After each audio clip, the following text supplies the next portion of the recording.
Hi, I'm Scott McGee, and if you walk into any tackle store in the country, you'll see that better than half of their supply is taken up by soft plastics. It can be a little confusing, so I want to give you my top 5 baits and the reasons I use them and my favorite colors in each. These 5 baits will cover pretty much any fishing situation you come across. My favorite of the group is going to be a creature bait like this baby Brush Hog. You got a lot of action, you got some appendages which add some bulk to it. It gets a lot of bites. Typically I'm going to fish it with a 2/0 or maybe even a 3/0 extra wide gap hook, and I'm going to Texas rig it.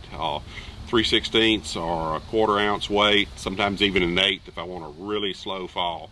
But it's a good all-around bait. You can dip the tail for a little color. Next on the list, I'm going to make sure that I've got a stick type bait, a Senko style. This one particular one is a strike King Ojo, but most everybody makes something similar to it. These can be fished weightless, or you can Texas rig them. In the spring I like them weightless, where you get a really slow flat fall with them. Generally I'll use a 3/0 hook in this size.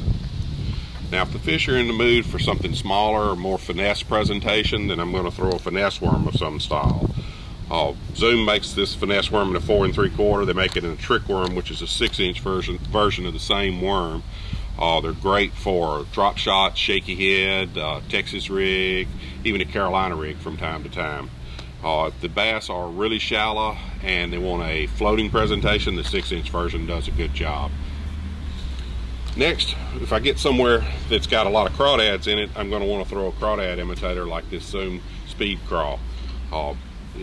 Very obvious crawdad imitation, very good for river lakes, around rocks, anywhere you'd find crawdads. It's a little bit smaller bait, so I'm going to use a 1/0 or a 2/0 hook in it.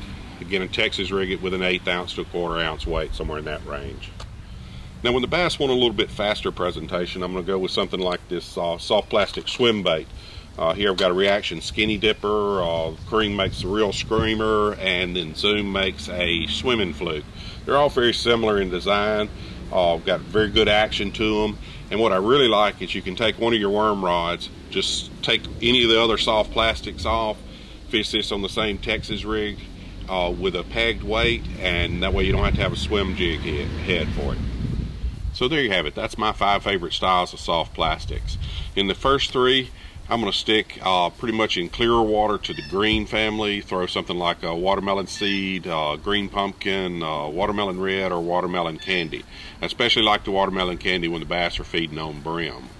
When I get into a floating worm, I typically throw a methylate during the spring and fall, and during the summer months I'll throw the white. I think the bass can see it a little better, and it seems to get a good reaction bite. As far as the crawdad imitators, I'm going to want to see what crawdads are around. Be sure and look at those bass as you catch them, see if they've got claws coming out, see what color it is, and try and match something in that family. The swim baits, we're going to throw more shad patterns, maybe even a brim color, something like a Houdini if you want it to look like brim, just depending on what the bass are feeding on at that particular time.